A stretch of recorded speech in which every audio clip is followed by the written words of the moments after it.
My bench boost is activated, but I'm not tripling up on Crystal Palace for Double Gameweek 36. I'm Josh from FPL Hauly. I'm a top 1k all-time ranked manager, and in this video, I'm going to show you exactly how to attack Double Gameweek 36, whether you're bench boosting, triple captaining, or not paying a chip at all. Let's go.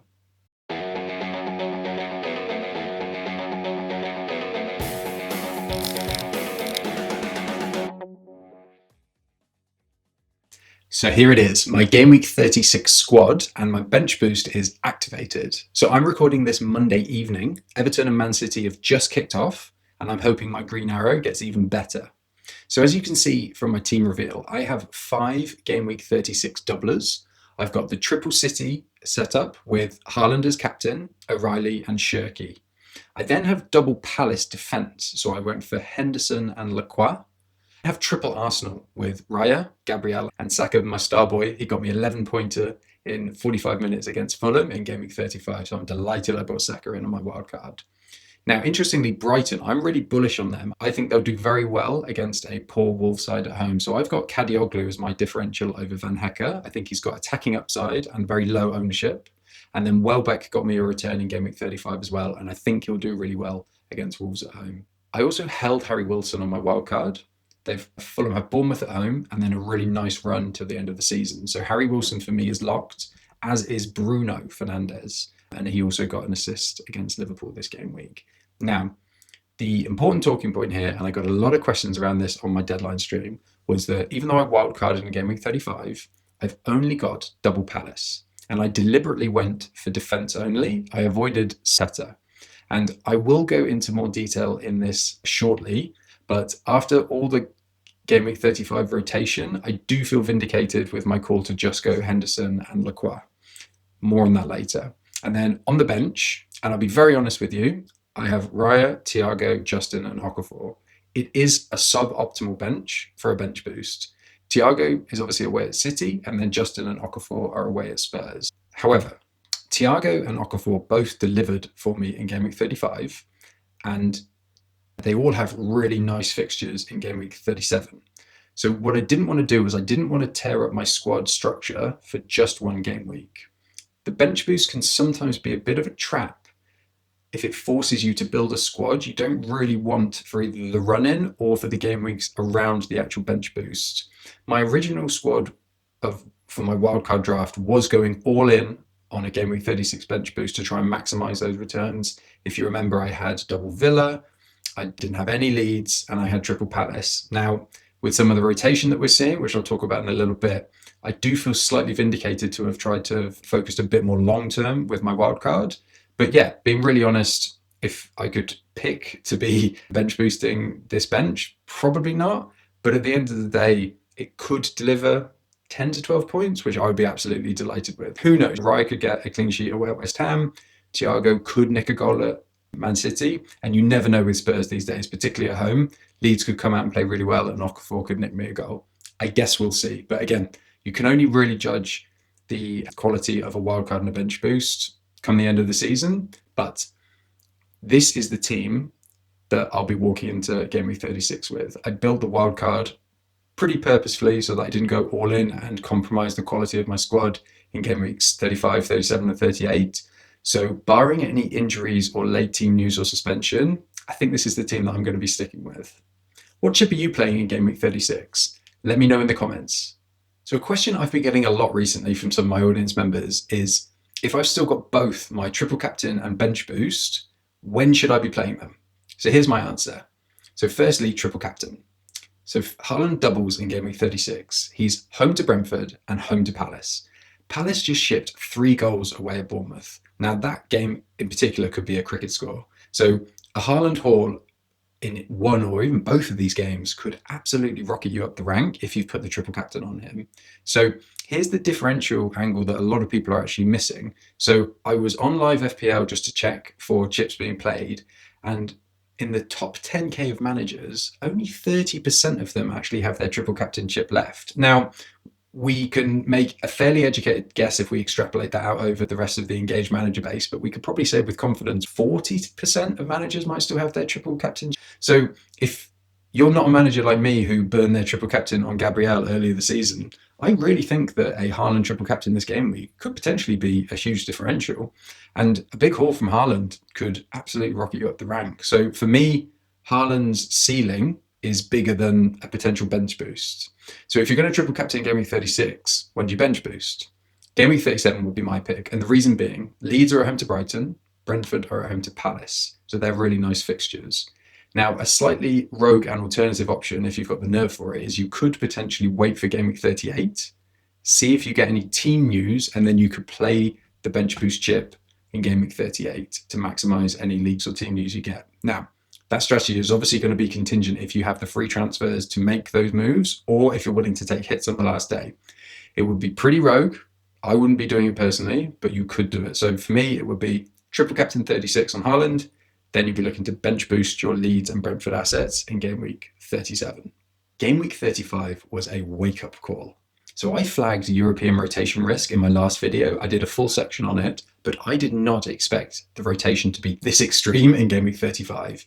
So Crystal Palace, who are holding a 2-goal lead in their European semi-final, benched Sarr, Mateta and Richards.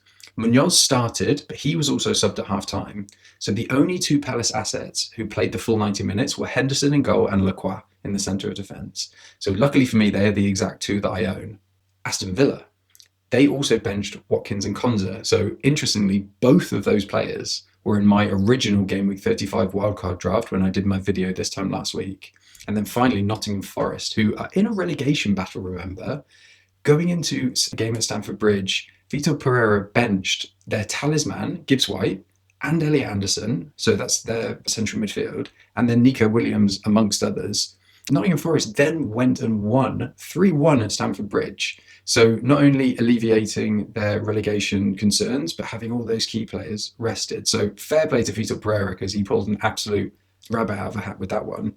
But that also tells you everything you need to know about how these three managers are thinking right now.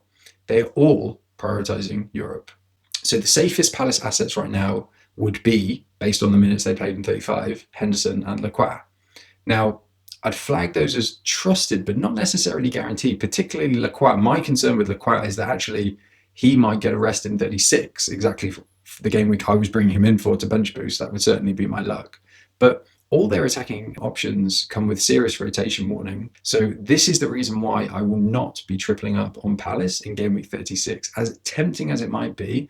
And as much as I would love to use them as differential rank risers, it would just be so frustrating if they minutes were managed in one or both of the games, or they got a benching. And it's just really clear that Palace, Villa and Forest are all prioritizing the European exploits right now. So regardless of what chip you're playing in game week 36, here is where you should be focusing with your transfers. So for me, the priority players are going to be Man City.